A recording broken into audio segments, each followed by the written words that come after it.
I would say that if you are curious about plant medicine, stay curious, get curious, ask questions, reach out. The internet is a profound place of information, but it's also a profound place of a lot of lies and misinformation. So look for communities that are structured and give you the right resources. Michael Pollan, the forefathers that are still around have a lot of great information, and they're the ones that will also open gateways. There's, a lot of great resources. So stay curious and don't be scared, because we're made to work with them.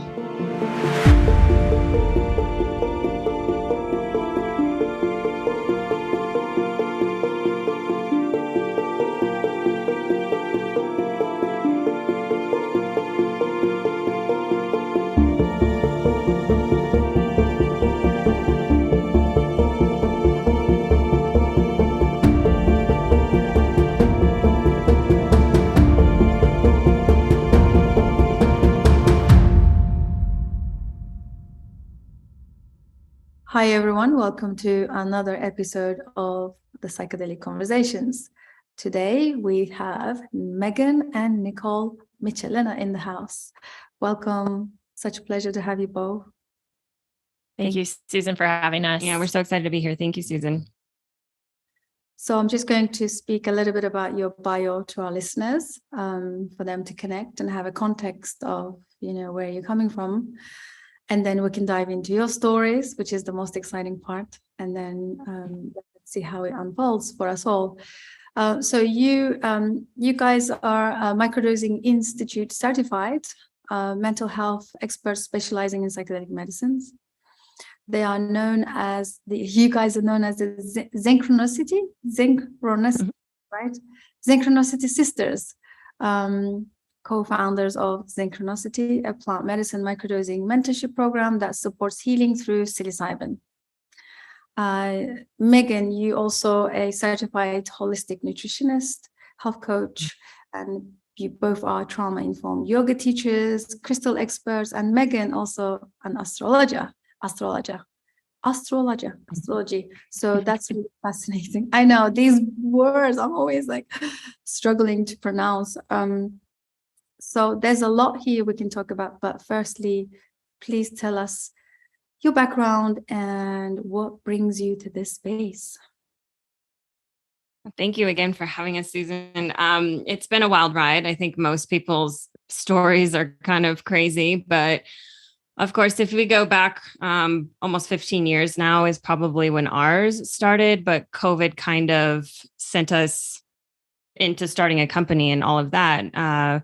But we both grew up together. Obviously, we're sisters, but our dad was an alcoholic and our mom struggled severely with mental illness.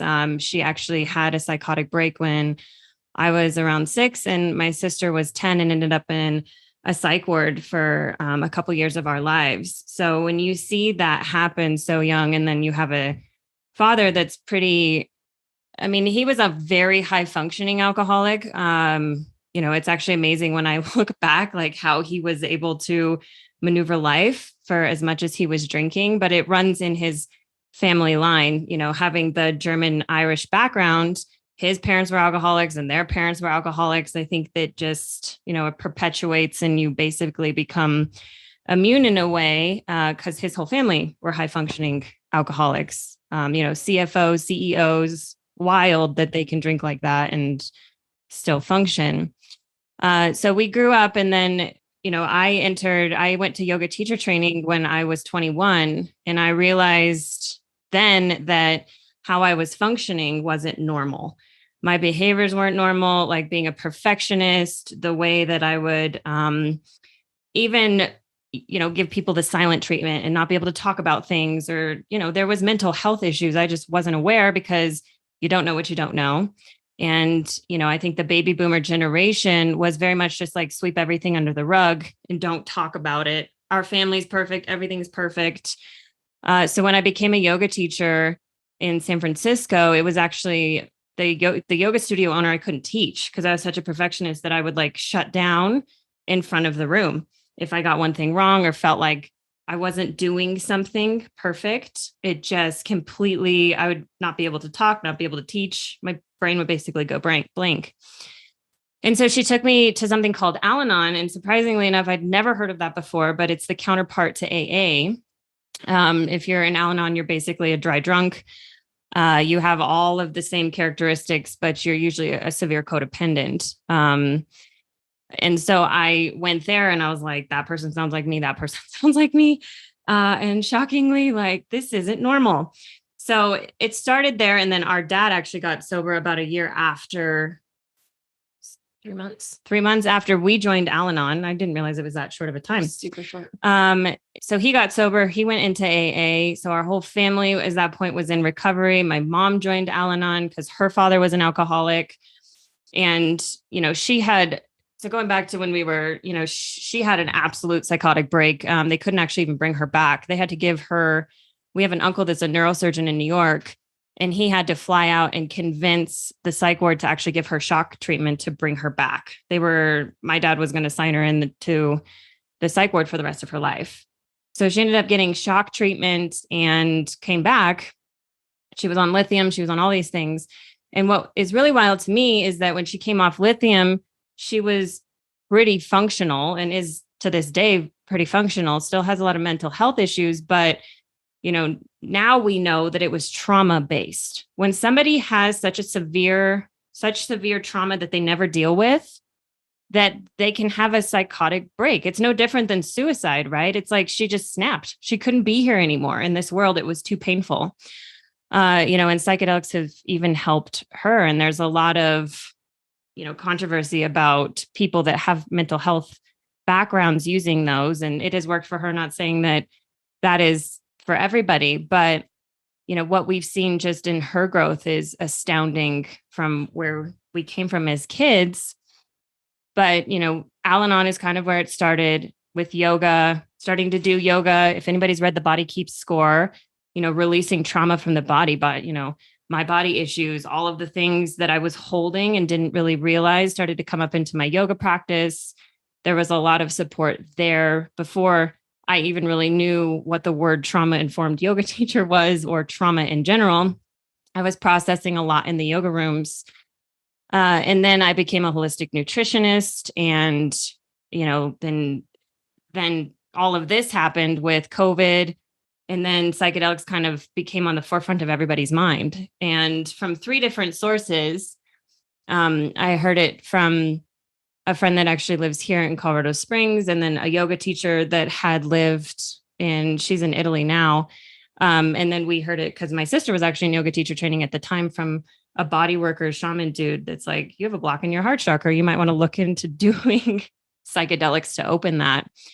And we kind of came together as sisters and was like, there's something to this. And we have a lot of unprocessed trauma that we are aware of, but we've just never known how to deal with it on therapist couches, on, thinking about things, but it just never, it was like, there's those loops that you get into, and I'd get into a loop and I wouldn't be able to get out of that loop. And through rape or hape, as they say it here in America, psychedelics and all of that, it changed so quickly. It was like all of a sudden I could be self-aware in a moment where I was having one of my trauma spins and able to not go so deep into that frantic, manic state of abandonment or whatever it was. And then we were just like, we just kept digging deeper and deeper. We both had mentors. Even my mom got a mentor. We were all working in plant medicine. And then we're like, we need to get into this. We need to help other people. And there's people like Dr. Pat Allen that works in androgynous semantic realignment. We started working with her, with plant medicine, because it's the plant medicine is amazing itself. But if you can do that and reframe the brain to shift the neuroplasticity, it's gold. It's like the key. We found something where I was seeing shifts in real time with us. And then, of course, you experiment on friends first of like, here, try this. Does it work? And then you move out, right, as the word spreads. And it's just been such an honor and a whirlwind to just see how the universe works when you kind of open up to the possibility of something so much bigger than you, right? And I was always afraid of psychedelics. I never did drugs. You know, I drank and smoked a little weed in high school, but I was pretty straight edge. And then to get into this world, and then I was like, well, no wonder certain people don't want this out in society, because it frees the mind. It frees you from your programming, your chains, your DNA, all of it. It's like it stops with us and it gets to change with us. And I'm still working every day on myself, but it's so extraordinary to have something that can assist in real time. And we've dedicated our hearts and our bank accounts and everything to this movement. We really have. I've never believed in something more in my life. And I will spend the rest of my life making sure that people have access to this, just from what I've seen in ourselves and continue to see in ourselves and every person that comes into contact with specifically mushrooms. But it's extraordinary. Yeah. Go ahead. So much. No, that's all. Thank you so much. That was really wonderful share. Please go ahead. Yeah. So my story is, I mean, Megan and I had the same childhood. You know, we grew up in a very dysfunctional household, but yet that was our normal. And I remember looking back and being like, wait, like normal people don't function like this. Like this isn't normal people's households, because I was also surrounded by people that had very similar families. And it was something that couldn't be shifted. I didn't know how to be attracted to something outside of the, you know, alcoholic home, the abusive, you know, narcissistic behaviors that I was witnessing every day. And where Megan chose, like Megan went perfectionism. I do have borderline perfectionist tendencies down to almost like a scary flaw. But I also started using like cannabis at a very young age because I didn't know how to deal with my feelings, because I didn't have a platform to speak my feelings or to have feelings. And the beautiful thing that like through the journey with psychedelics is that you're able to understand yourself and accept yourself. And then you're ideally unfuckable with. You can't meet anyone else. I mean, anybody can tell you something and you're just like, I'm not taking that on. And I have feelings and I'm allowed to have feelings. And psychedelics are a huge part of shifting that subconsciously, because we can think about it all day long of like, oh, conscious mind, you know, you can think about your feelings all day, but it's the deep programming in the subconscious is really where the magic happens with the use of psychedelics, where you're actually really getting to implement it. And I know for like and we could go deep into my story, but that has been the biggest shift in my journey of being able to be okay with my feelings and hold space for them and hold space for other people's feelings, because we are human. We are all on we're having a human experience, and we all come from different walks of life, and accepting and understanding that is probably one of the most beautiful things that plant medicine can give people. I love that. More connection with ourselves and the people around us and the planet, right? Yep. It's most about the connection. So what do you both think about? I mean, you can answer this separately, but what do you think about, there is also a concept that medicine alone is not enough. One of my favorite quotes actually is that medicine shows you where to begin rather than heals you. Where do you stand on that, on this? The container part probably most important, but would love to hear your thoughts. So, it's never enough. It's always it's a tool, and it's an extraordinary tool, right? Because if you look at like any kind of addiction, which I think almost everybody has some sort of addiction or coping mechanism, right? Pretty much the same thing, depending on what household you're in. If you don't understand scripting and framing, and you don't understand how important the masculine and feminine is, these concepts are thousands and thousands of years old, which is so wild to me that they're just now being rediscovered and brought into the consciousness, because I used to think like masculine and feminine was, biology, not actually energy frequencies that exist in all of us. And, that finding out that most women have what we call like masculine shields, and I'm guilty of it. It's, instead of the masculine and the feminine working together. In fact, we're at odds and we compete. And it's, learning those things with the medicine, especially because mushrooms are androgynous and we're androgynous, they're a very similar energy field. So as we work with the mushrooms in our, courses and things like that, it's really rediscovering who you are, but you have to have framing and understanding so that as soon as you're not taking the mushrooms, it's not all of a sudden like, oh, I can't change, I can't change. I can't do this. I can't do that. Well, because we have so many people coming to us. They're like, well, I've been microdosing. I've been using mushrooms. Why isn't it working? And it's like, because your framing isn't changing. You don't know how to act any different. And that's why our course even works, even if you're not taking psychedelics. And we have people do it that don't want to take psychedelics because for whatever reason, and that's their personal decision, and that's Dr. Pat Allen's work. She doesn't use psychedelics. She uses androgynous semantic realignment. We know semantic realignment works. But again, if you go back to even our stories, you don't know what you don't know. So you have to learn what you don't know and have the tools to reframe the brain so that you can change actions. And we go into T4, which thoughts are the fastest form of energy, right? Quantum physics, where the slowest form of energy is matter. Eventually, thoughts become your body. This is where you get illness, dis-ease. You get any kind of suffering physically is from thought patterning. And even Dr. Pat Allen talks about this. And it's so wild to me that when I found that out, Dr. Joe Dispenza, there's so much talk about this. And I feel like we don't need psychedelics. They're here to assist you. But the goal is actually to discover that all of the power is within you, and you can do it with meditation and you can do it with thought patterning change. But so many people are so deeply programmed that they needed an assistant. And that's why I feel like God, or whatever you want to say, gave us these tools to be able to break that patterning. It makes you shift faster, and it's unbelievable. Yeah. So. Yeah, no, this is great.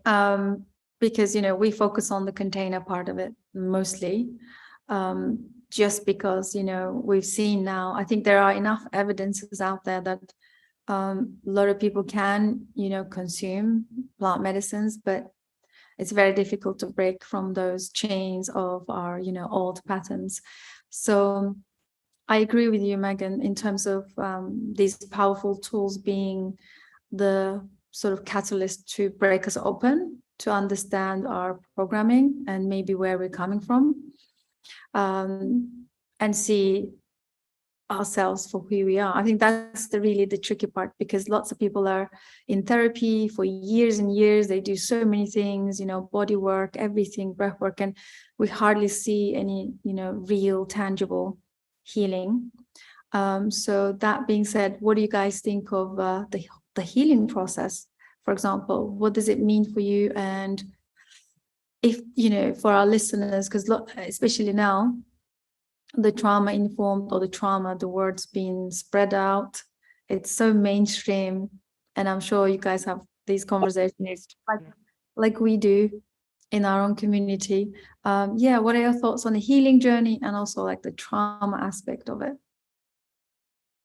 So, the healing journey is different for everybody. It looks different for everyone. And that's what's so extraordinary, is that when you have, the framing tools and, the mushrooms, that I believe that everything has a consciousness, right? It's Carl Jung's theories of like the mass consciousness, and the mushrooms are a part of this. And using intention with healing is wild to watch how you can heal people that don't even have the same backgrounds or the same kinds of trauma and things like that using this, because even though we're all have different wounds, they all peter down to like the same traumas. And we don't even use the word trauma in our in our containers, because it's actually your strengths. Your shadow and your light are one and the same. It just depends on how you look at things.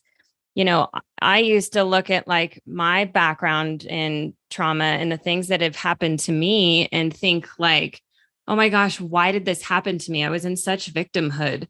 And now I look at those and go, oh my gosh, I wouldn't take even a minute of that back. And I think that's part of the healing journey, right? And Ruiz talks about that and like the 5 agreements and stuff. It's not about making it go away. It's about transmuting it into, you know, a festering wound into a scar so that you can turn around and hold space for the person behind you and be the light at the end of the tunnel and hold space for their healing journey. Because, you know, one person does this, another person does this. And as this builds in the mass consciousness and builds with the mushrooms and people start to believe in all of these things, healing journeys become this beautiful part of everyone's story where we're not ashamed or sad or guilty about what's happening. We're actually in this beautiful bubble of like, life is happening for me, not to me. And it shifts you out of victimhood. And I think that's the hardest shift. And the biggest thing that we're seeing right now is that so many people are making themselves victims to everything in there. Well, poor me, why this? Poor me, why that? Instead of taking radical accountability and realizing, no, actually, your wounds and your pain and your suffering that you've experienced are directly related to your purpose. It depends on how you look at it. So this healing journey is kind of like a metamorphosis of like a butterfly, right? It's turning you into a butterfly or that like higher self that you always came here to be. It's just the energy is so dense right now that, you know, psychedelics are coming on so quickly. And I get so excited about it because it's like these people take these once. And we had a client yesterday that literally had a dream that her psoriasis was healed. Like she was going like this with her arm. And she woke up and it was almost gone.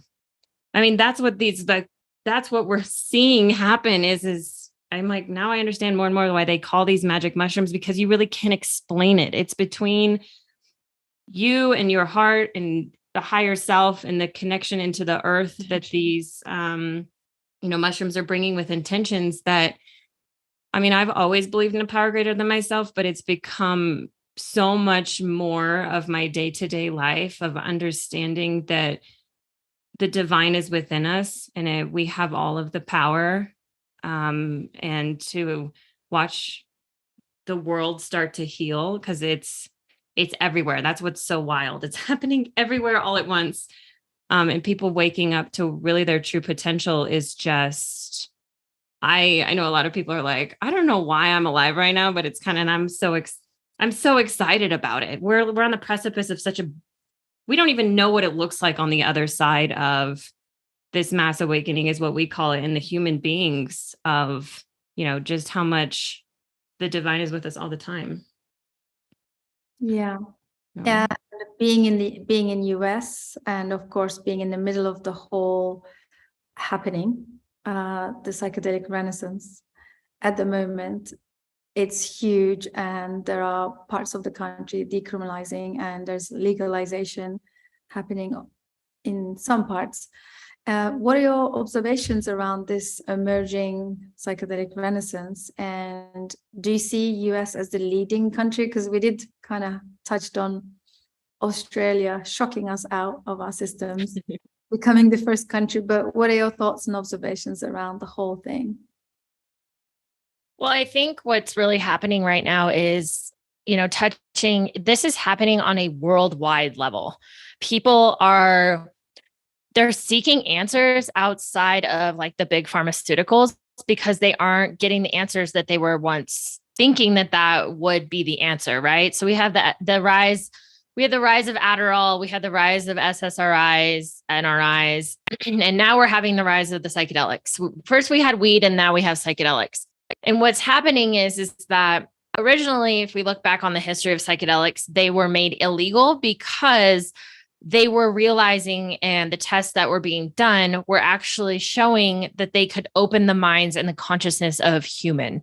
And the government was like, oh, wow, hold on, time out. Because if people get these in their hands, then they're going to be uncontrollable because they're going to be free thinking and they're going to be broken out of this system because of the assistance of being able to heal the subconscious, being able to know self. Therefore, that will dissolve out church and that will dissolve out government because rules will no longer exist. So if we look at the history of it, we see why it was based on control. And even the pharmaceuticals nowadays, you go to a therapist's office, you say you're struggling studying or you're struggling focusing, they'll give you Adderall, they'll give you Wellbutrin, they'll just send you on your way, but they won't actually ask you what's happening. So what's happening now is like this rise of the third wave of the psychedelic renaissance. A lot of it was happening during COVID. While a lot of people were looking to their TVs for answers of like vaccines and what's next and rules, the psychedelics were rising, and they were rising so quickly that they weren't paying attention. Those, the higher legals were not paying attention. And now it's unstoppable. And the United States, the beautiful thing about the United States is that we have legislation that is allowed to be shifted based on what our government is founded upon. And that is what we're seeing, especially like within Oregon. Oregon decriminalized first, then they legalized. Colorado followed very quickly after. Within 2 years, we did the biggest legislation push for psilocybin and plant medicine that has been known in the US. And guess what? Now we have 42 other states that have written legislation following. And within the next 2 years, we will probably see at least 35 of those states either decriminalize completely or legalize and decriminalize simultaneously. And so the great part about that happening is that it opens the gates for more science. That opens the more gates for people to start being like, oh, there's something to this. Because where some of us are very like, oh, we can free think outside of rules, there are still a lot of people that are questioning it because of generational information that has been passed down. Here in the United States, under legislation of President Nixon, he put in all of the drug laws, right? We saw MDMA, we saw peyote, we saw mescaline, we saw all of these plant medicines become illegal overnight in an emergency act to push his presidential election, which is now actually, they now have written many papers about it. At the time, it was for the people. Now we're realizing it was for a certain agenda. And the thing is that this is going to allow for people to have options. And this is going to allow for other countries to seek options as well. As we saw Australia, they just went for it because they suffered severely during COVID mental health. Their suicide rates no one was talking about them. They're now starting to surface, but Australia suffered tremendously as a country from just suicidal deaths from isolation and mental health. That is now something that we have to talk about. And that's what psychedelics they're on the forefront of mental health, because there's so many people suffering. We are suffering at a higher level than we ever have before. And now people are seeking answers, and plant medicine is giving answers, science or not. People are having profound breakthroughs. I was just reading a couple of weeks ago, Johns Hopkins, 87% sobriety rate and 2 large doses of psilocybin. That is higher in a higher successful rate than any other rehab, AA, any other program that they have ever found to date. That is remarkable for the mental health and for the addiction. Yeah, that's incredible. And do you guys think that the COVID was the catalyst in sort of opening the doors for the psychedelics to come in, or is it just nature's plan? Because a lot of the leaders in the space, they say they're coming. There is my favorite saying is that psychedelics are cultivating us. So yes, there are lots of people talking about that. But I'm with you on that. I think science is definitely dissolving the stigma. Mm-hmm. Michael Pollan, his Netflix series have really reached to some people that wouldn't even consider or even have a conversation around psychedelics, now are talking and interested in researching. So that's a great thing. But yeah, what are your thoughts on it? Is this the catalyst? Is it the time of the era, or every now and then, the world faces something like biblical as this post-pandemic is now proving to be one of those. And you're right, people are really suffering in isolation. I think it's kind of amplified and shown us what the real problem is, I guess, globally. Yeah, I mean, it's funny, right? Because I've even you look at like the Bible and this and that, and it's like, we grew up Catholic, and it was like revelations. Oh my gosh. But now I look at revelations as a revelation of the mind. Like, I think that there's a lot of, there's something to the, Bhagavad Gita or the Mahabharata.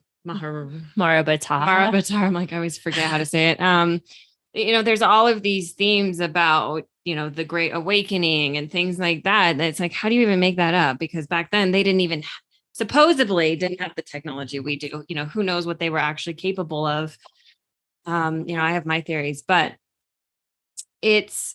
I think that COVID showed us the darkness.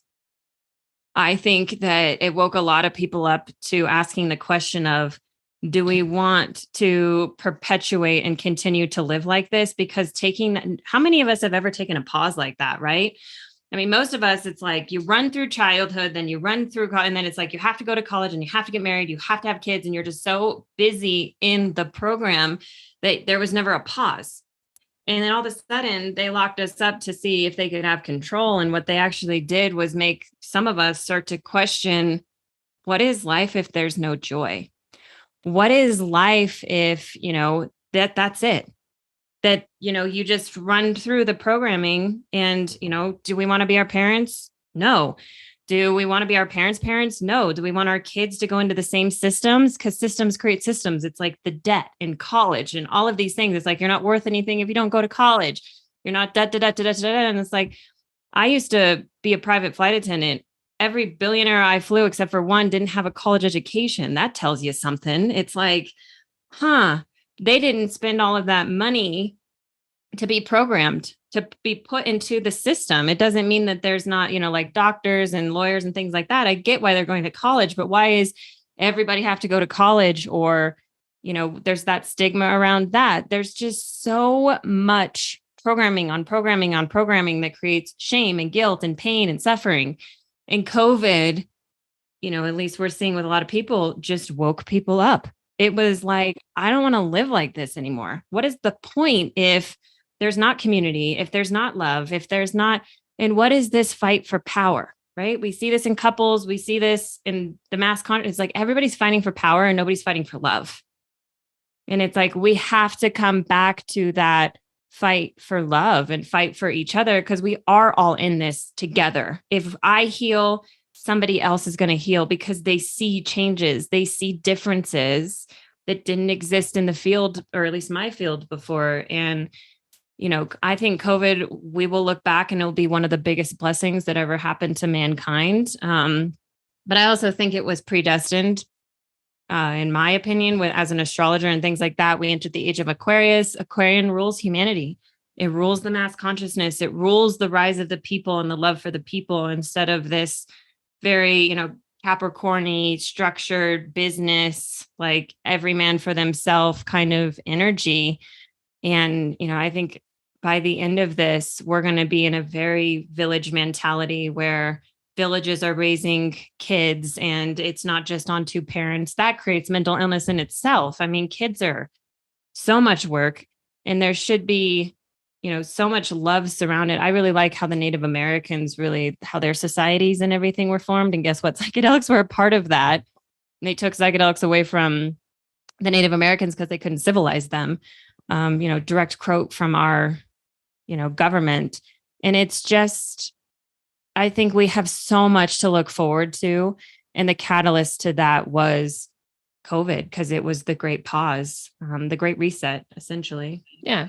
I think both of them. And even it's still in the works. I mean, COVID now is still, we're seeing the ripple effects of COVID. People are still struggling with mental health. People are working remote. They don't go into the office anymore. They're seeking community. They're seeking friendships. They're seeking partnership. And so we're seeing that ripple effect. And I think so many people are choosing to seek outside of boundaries and rules that were at one time so deeply programmed into them. Yeah, thank you both for sharing. This is so beautiful. And I'm seeing also a lot of community building activities. People like yourselves are really leading that space. And with that said, let's talk about your community. What are you guys up to? What do you offer? what kind of things you're up to. But then we can also talk about I know we need to talk about the psilocybin strains, but we'll get to that in a moment. Let's talk about what you guys are up to. All right. So we have a lot of things kind of in the making right now. Right now we're running a 12-week one-on-one coaching program is what we do. We work directly with individuals to help reframe somatic realignment with psilocybin. From there, we actually, we will be launching as of May 1st, a full women's community of entrepreneurs and women that have done our work and are continuing to do the work. And because what we're finding is that so often the lack of community is why people go back into old behaviors. If no one is accountable and no one around you is doing the work that you're doing or think the way you think, you just go back. And so what we're doing is creating a community of like-minded women. Next is men. We're in the process of getting that structured because community is highly sought after right now. It is one of the biggest things I know that I can speak for myself and Megan is that there's no community anymore. Everyone's on social media. Everyone's on dating apps. Everyone is stuck to technology. And we have to get back to we're tribal creatures. We survive with, in tribes and groups and community. And without that, we obviously have seen that in mental health, circling back around, isolation is deadly. I think it's probably one of the highest killers, probably next to heart attacks in society. But that is kind of what is in the works for us. And we are currently actually building out, we will hopefully be fully launching taking our coaching program and coaching others, because we have found that in the use of our 12-week structure, people are having profound breakthroughs. Whether they're using psilocybin or not, they're able to connect deeper individually, but people are seeking something that's structured, but not have these really hard rules. They're looking for answers, and we're able to provide that. So within our coaching communities, we are hoping to be able to touch more people quicker. Well, and I think it just comes back to love. It's such a simple thing, but so many people are lacking self-love. And I know that was my biggest problem. And that's the problem that I see in almost everybody, is the lack of yin energy. Yin is our self-love. We actually fall in love with we fall in love with other people with our yang, with our masculine energy. But our yin energy is our self-love, how we take care of ourselves, how we love ourselves, how we interact with ourselves. And I've sat with this a lot because of my own pain. And it's like, what is love? Love is the, commitments and contracts we make to ourselves and others that we keep. How many of us make contracts and commitments like, oh, I'm busy. Oh, I'm this. Oh, I'm that. Or it's the kids. It's my blah, blah, blah, blah, blah. And then you get into addiction, self-loathing, suffering, pain. It all comes from the lack of love for self. Because if you don't love somebody else, if you don't love yourself, you can't love anybody else. And your kids become programmed into that and everything.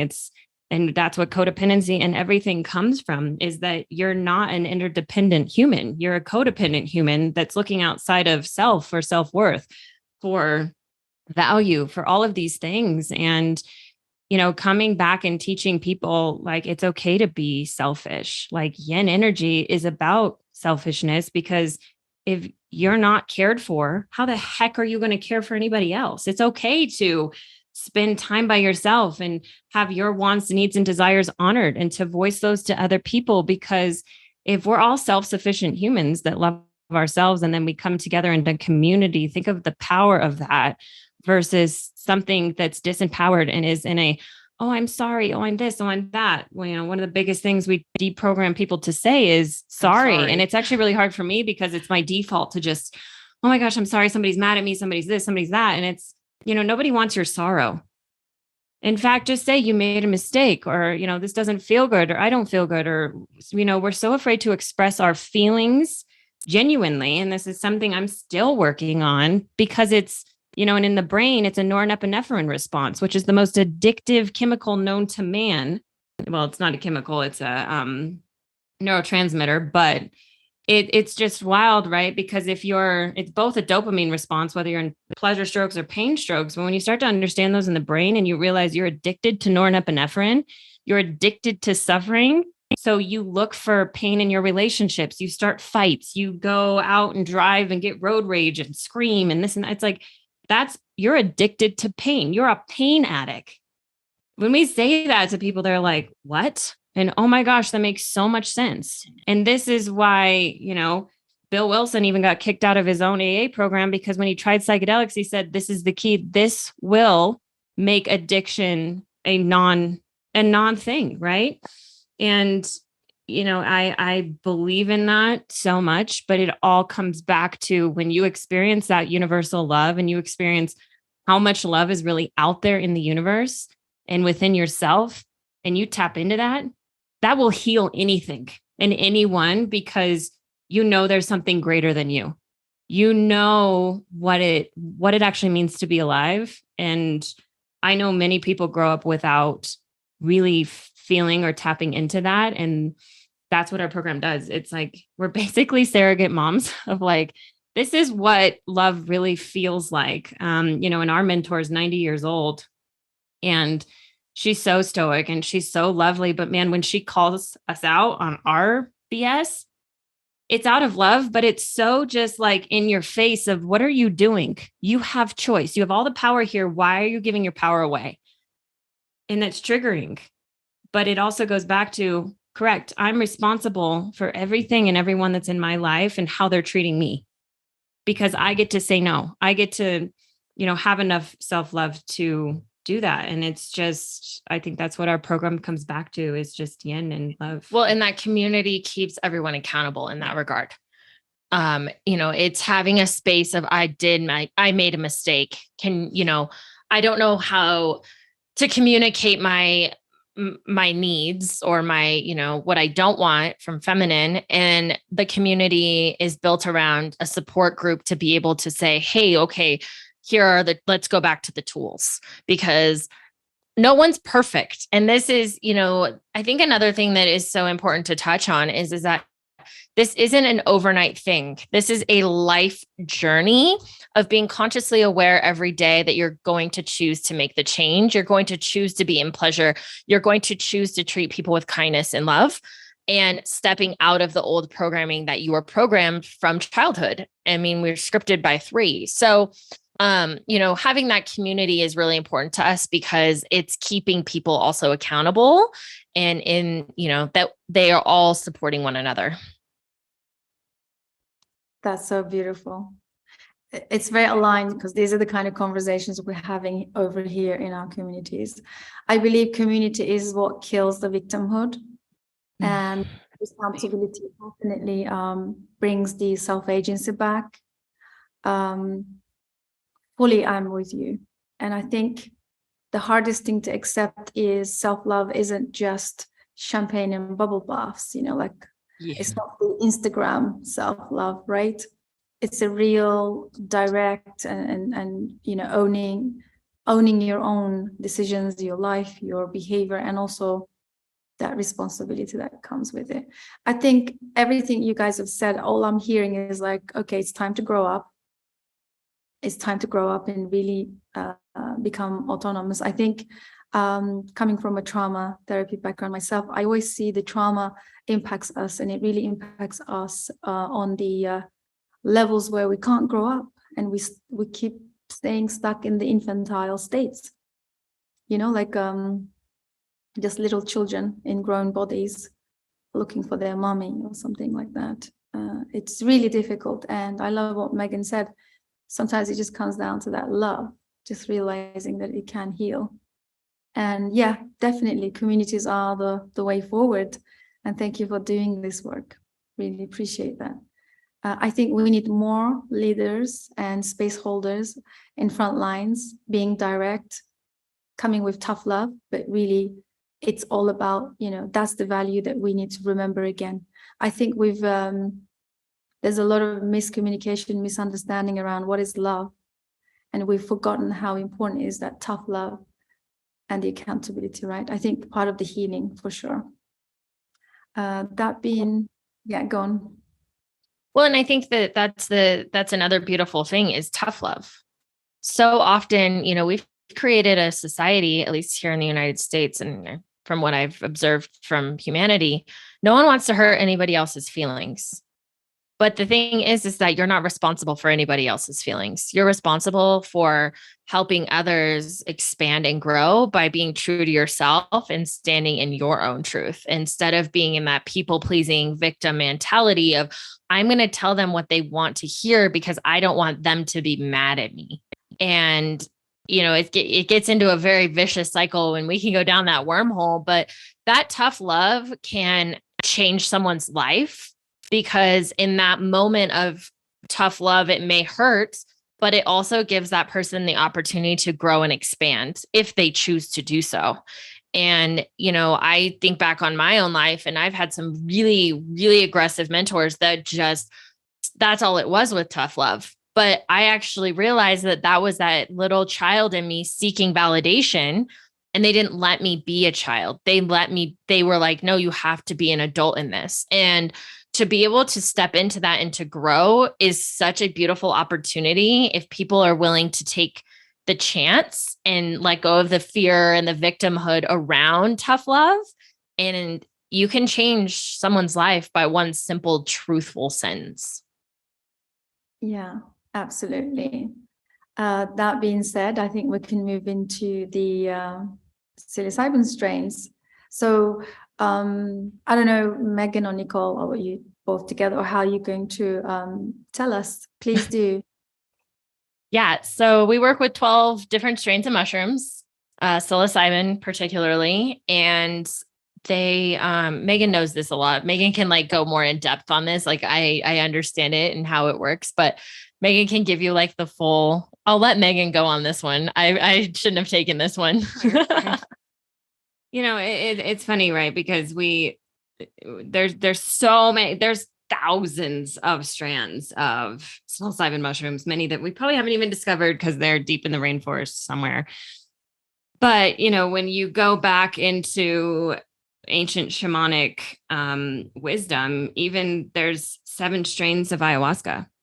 And the shamans use different strains depending on what that person's suffering with, because funny enough, even shamans believe that disease lives in the mind. And that's why, psychedelics were even a thing. They actually didn't give people ayahuasca back in the day. The shamans would enter a state of, higher dimensions and then be able to actually help and heal that person, which is really wild to me when you read back on that only shamans took ayahuasca at one point in time. And then they all had the same vision that the white man was going to come and that they needed to start serving people ayahuasca because it was for the expansion and the survival of humanity, which is wild. I've done ayahuasca and it was one of the most profoundly healing things I ever did. But, 7 different strains is, when I sat with a shaman and really started talking about this stuff, it was they know so much more than we do. First off, any doctor, anybody, again, it's not in the medical terms, but when they talk about the soul and emotions and all of these things, I would really love to go spend months with shamans and learn more about the ancient medicine, because I think all the answers lie there. And we're just on the precipice of what they've known for thousands and thousands of years. It's funny to me that mental health issues and stuff don't even exist in the shamanic tribes. But anyway, they're also very in touch with nature and, spirit and all of those things, and everything's around ceremony. And I just think that their cultures and their tribes and everything are so beautiful. And it's how our future society really should be modeled after, of how they take care of each other and love each other. But when I found out, and this was, a couple of years ago, that, there were 7 strains of ayahuasca, I was like, oh my gosh. So I started asking questions about the mushrooms, and they started saying, well, yeah, it works in different energy fields. And I was like, of course it does. So we got into we're both yoga teachers, so we're familiar with the chakras. And it's like, okay, if there's, sexual trauma, then that's the sacral chakra. Then we found a mushroom that works in that chakra and pulls the negative frequency, right? If you go back to the body keeps score, all the trauma out of that and helps transmute it because it works specifically in that chakra. I think the most wild mushroom is the heart chakra mushroom. And people struggle with this the most. We put them on heart chakra mushrooms and they're like, what did you give me? I'm like, yeah, because almost everybody I know, again, it's that love energy. They really struggle with their heart chakra. And I don't know if you're familiar with tapping, but almost every time I go into deep meditation, I start tapping on my heart because there's still, even all the work that I've done, there's still blockage there. And even when I take heart chakra mushrooms, still it agitates me because I'm not as open as I should be. But then we have, brain mushrooms, and those work when we're trying to balance serotonin. And those are the higher doses of psilocybin usually. So they're in certain like Cubanist families. But, when people are coming off of SSRIs, and of course we work with psychiatrists or doctors, don't do this by yourself. Do not do this by yourself. But we do use psilocybin to help balance the brain as they're coming off of these things. And balance the serotonin, balance the melatonin, balance the dopamine. So those are higher doses that we use in the brain. But if people, have blocks in their crown chakras, have blocks, we have certain mushrooms. There's 4 different types of mushrooms that we use in the mind, depending on what they're going through, mind spins or serotonin, not being able to sleep, this and that. We have different strains for that. And then we have just like body mushrooms. There's a strain, actually it's B+, but I'll give you that one because that one's an easy one, but it's a love mushroom. It's the feminine mushroom, I call it, because it just allows the body to feel love. So I rarely even drink anymore, but if we go out dancing or stuff with friends, and I'm always intentional about it, it's like, please just let me be in my body and enjoy being here. Cause there's still those subconscious things that come up of like, oh my God, what am I doing? What is happening? But you take those and it's like all of a sudden you're just so in your body and you're so in love with the fact that like, how is this even real? That's extraordinary in itself. Those moments on mushrooms where you're just like, wow, I'm a human. Like, this is amazing. And my body works and it's in so much health. And there's so much gratitude and love in that specific strain of mushroom that's kind of an overall body alignment mushroom. And we work with like Kundalini energy mushrooms. Those are out of Thailand and they take those on the full moon to find joy. And it's actually like connecting the moon to the internal body. Because even in astrology, the body, the moon represents our internal world. So cultures do this all over the place, but collecting the information and actually seeing how different each strand works, not only with us, but with our clients and everything. And actually, I want to sit down with the shamans we worked with and actually write out a book so that people can use this information or like, how to do this and how to do that. And we're going to start making coaches by the end of the year. But people need this kind of information because no 2 mushrooms are the same. They might do similar things, but, I know that especially in the women that have had like any kind of sexual trauma, the mushrooms that work in the sacral chakra, it's like all of a sudden there's so many breakthroughs with how sex and money are related and how, they've had so many self-confidence issues and money issues because their sacral chakra is blocked. And it's like, you open that up and then all of a sudden they're like changing jobs and they're doing this and they're doing that. And they call their divine partners. They've had an orgasm for the first time. And you're just like, whoa, like this is so cool. So there are things that even, androgynous semantic real, we can't do. I mean, like, I can't wait someday to know, hopefully, like how that even works. Like how are these doing that? In the ancient wisdom of like Maria Sevilla and all of those, and even macrodosing while you're giving birth and it makes it orgasmic instead of painful, and microdosing while pregnant. And all of these things are starting to become on the forefront of, some of the things that we're working on. Cause all of a sudden there's all these pregnant women in our lives.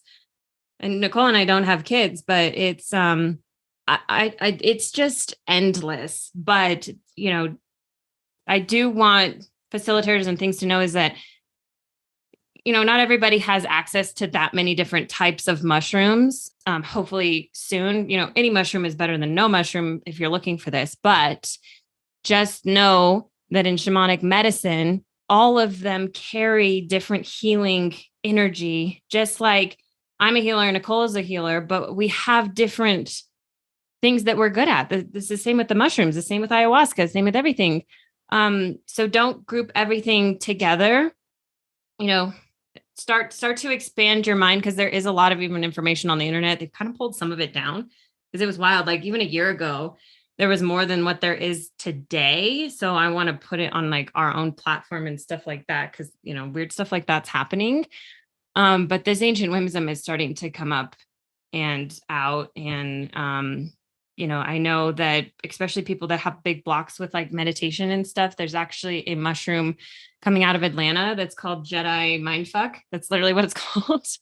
And it helps a lot of people drop into meditation and go into like the different dimensions and things and really start to see. But that's, I wouldn't recommend that for the faint of heart. And if you do it, like only take like 1 gram because it's nuts, or just a microdose. First time I took it with a 200 milligram microdose, and I was like, what did I just take? Whoa. Like it was just the colors and everything were wild. But it just gets so excited when I talk about all of this, but yeah. Well, and I think, talking about it, we have the opportunity that we have worked with, we've had these conversations with those who have served this ancient medicine.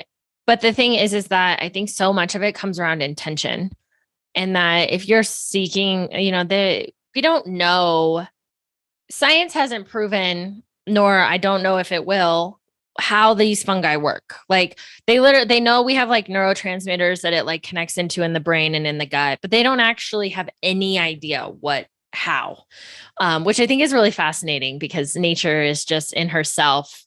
She has her own codes and her own way of doing things. It's like a foreign language without a Rosetta Stone, pretty much.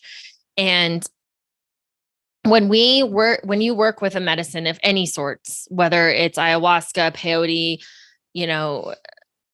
even cacao, it's communicating what you are looking for and what you need help and assistance with, because if not, and not setting that intention, it can be detrimental, because you are working in the brain and you're creating, something that can potentially rewire, a negative thought pattern, or rewire a negative, anxiety or something in the body that we want to rid. So in working with this medicine, it's so important to just speak your intention and communicate with the fungi or whatever plant it is, because we so often forget that we are actually one with nature, and that plants communicate with us all day long, whether we want them to or not.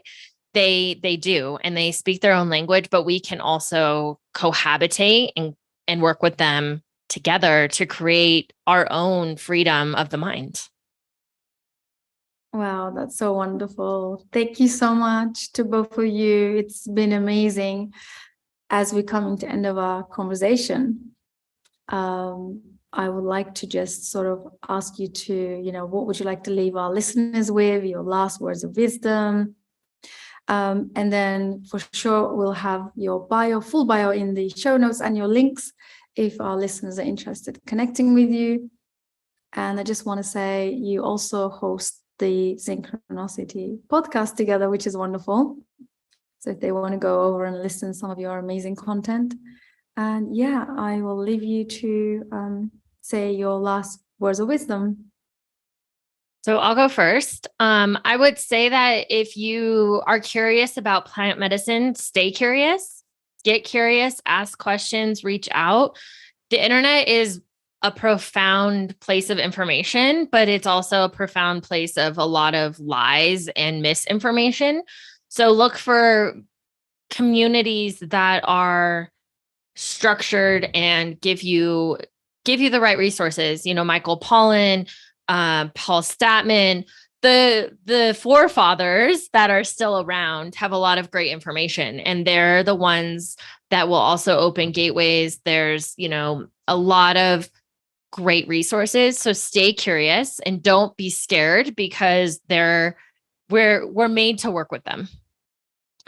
And I will say one of my favorite quotes, which is most men die at 25 and aren't buried until they're 70. Don't let that be you. I it's just to be alive and to fall in love with life again. Like there is love and faith.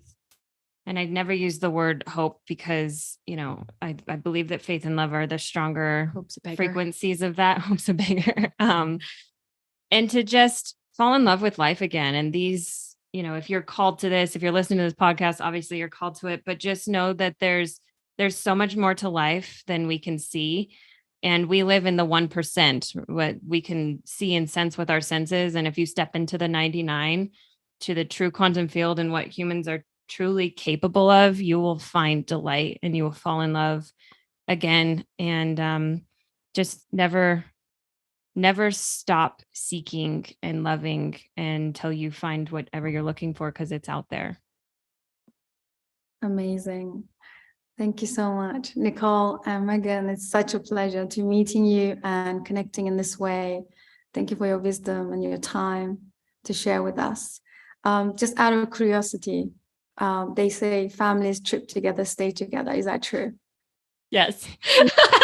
Yes. We're actually planning on going and sitting as a family in our first ayahuasca, like a first family-based ayahuasca ceremony. So that'll be a new profound thing. But yes, Megan and I, we have sat together many times on mushrooms, and it's a good time. And I will say that that's probably why we can own a company together as sisters with like origin trauma and be okay, is because we are so accountable, but also we have the assistance of knowing that we came into this life together to do this work, and that we won't let any of the trauma or the pain or the suffering experienced continue. It stops with us.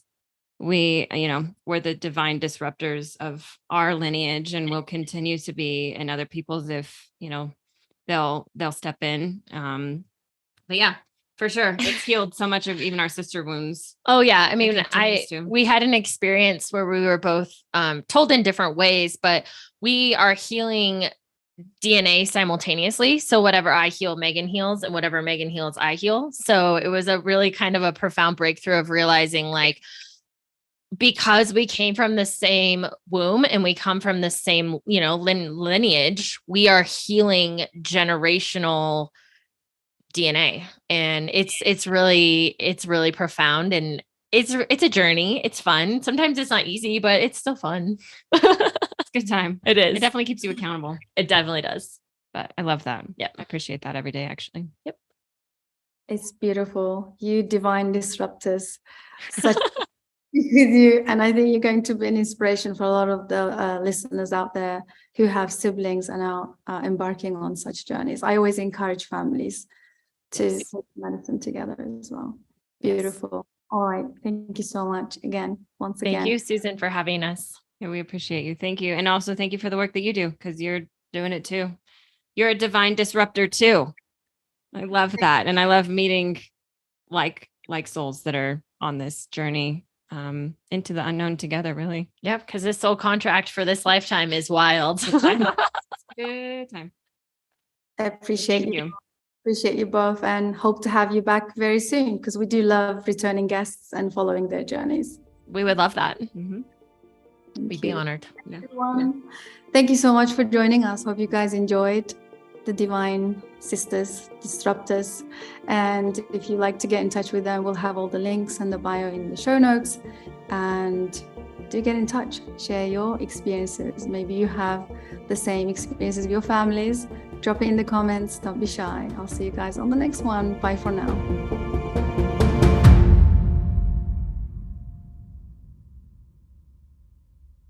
Thank you so much for joining us. Psychedelic Conversations podcast is designed to educate, inform, and expand awareness. For more information, please head over to psychedelicconversations.com.